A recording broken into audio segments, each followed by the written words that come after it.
L'Académie citoyenne du Niger est une initiative de plusieurs organisations de la société civile intervenant dans le domaine de la promotion de la bonne gouvernance, la lutte contre la corruption et dans le cadre aussi du développement durable.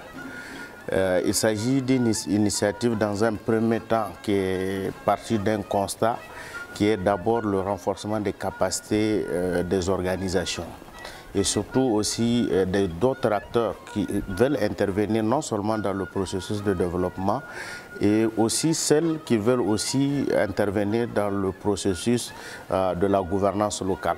Les formations que nous faisons à travers non seulement parfois des financements des bailleurs de fonds ou de certains partenaires, c'est des formations de courte durée, de 2 jours, 1 journée, 3 journées au maximum. Et ces formations ne permettent pas en réalité aux acteurs surtout de bien comprendre leur rôle, de bien comprendre la question de la gouvernance, de bien comprendre la question de la justice climatique et de la question du développement durable et surtout de mieux assimiler leur rôle et responsabilités en tant qu'acteurs. Les inscriptions se feront en ligne parce que dans un premier temps vous avez un lien qui est non seulement publié sur la page de l'Académie citoyenne et aussi sur les différents médias sociaux des organisations. On a 2 volets. Le premier volet, c'est le volet gouvernance et lutte contre la corruption. Le deuxième volet, c'est l'environnement et la justice climatique. Alors à un niveau, vous allez voir que la page va vous guider quand vous faites votre choix, soit dans le domaine de la gouvernance ou dans le domaine de l'environnement et de la justice climatique. Donc les autres questions qui vont venir vont vous permettre de remplir. Et pour nous, c'est d'avoir des gens qui ont surtout la volonté de pouvoir contribuer au développement de notre pays. Donc ce lien va permettre dans un premier temps de faire une présélection de personnes parce qu'il ne s'agit pas de faire une formation pour faire une formation. Il s'agit de faire des formations qui auront des impacts non seulement sur la vie des participants, mais aussi sur la vie de la nation. La particularité, on a décidé aussi que cette formation ne sera pas gratuite. Il y aura une contribution forfaitaire donc de 10 000 francs pour les personnes qui seront sélectionnées. Il y a la contribution des organisations membres de l'Académie. Les 10 000 des participants contribueront non seulement au kit des participants, mais aussi à l'achat, à contribuer à la restauration et aussi à la connexion permettant aussi à nos formateurs au niveau international de mieux connaître. Parce qu'il faut acheter aussi une connexion ou une bande permettant de suivre des formations de longue durée. Parce que nous savons que sur Zoom ou sur certains médias en ligne, il faut payer pour qu'on puisse avoir vraiment un temps nous permettant de faire une formation de longue. Ce qui est important pour nous parce que la formation, elle est importante. On a mobilisé surtout un grand nombre d'experts au niveau régional, au niveau international et même au niveau national pour pouvoir non seulement partager leur expérience ou leur expertise en matière de gouvernance et de développement. En deuxième phase, on aura la phase présentielle durant 4 jours.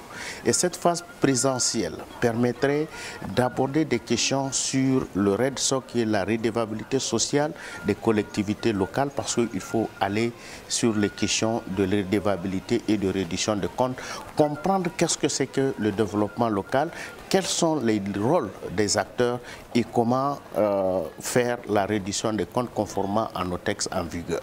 En plus de ça, nous avons un module sur la reddition et la redevabilité des organisations non gouvernementales.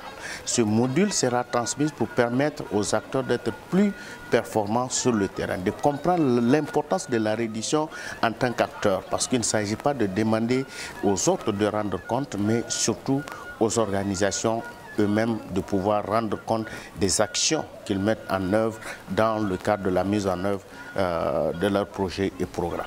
Il y aura aussi des formations sur la justice climatique. Il y aura une formation introductive sur la gouvernance des ressources de la sécurité. Il y aura une formation des modules sur les questions de gouvernance climat. Il y aura la question aussi sur les droits humains animée par le Haut Commissariat des Nations Unies sur les droits humains, et il y aura la question de la lutte contre la corruption et la question de la CDN pour que les gens puissent comprendre les politiques publiques en matière de changement climatique et de développement durable.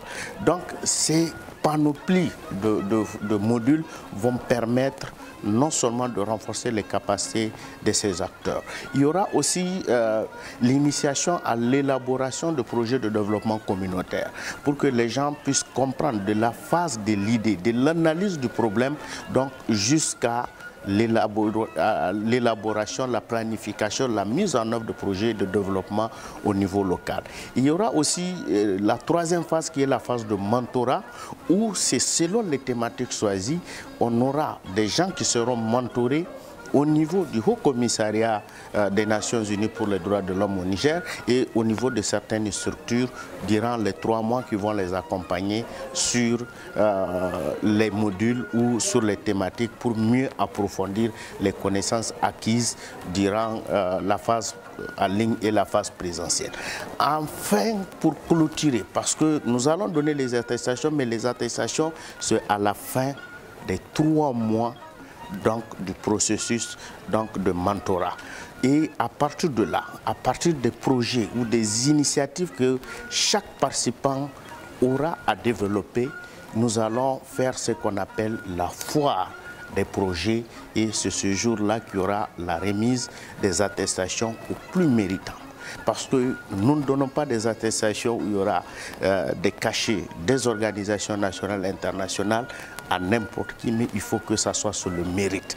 Et nous allons faire ces expositions pour que les partenaires puissent non seulement voir ce que les gens ont pu développer durant ces mois de formation et d'accompagnement, et c'est en même temps ce jour-là que nous allons lancer la 2e édition de l'Académie citoyenne du Niger.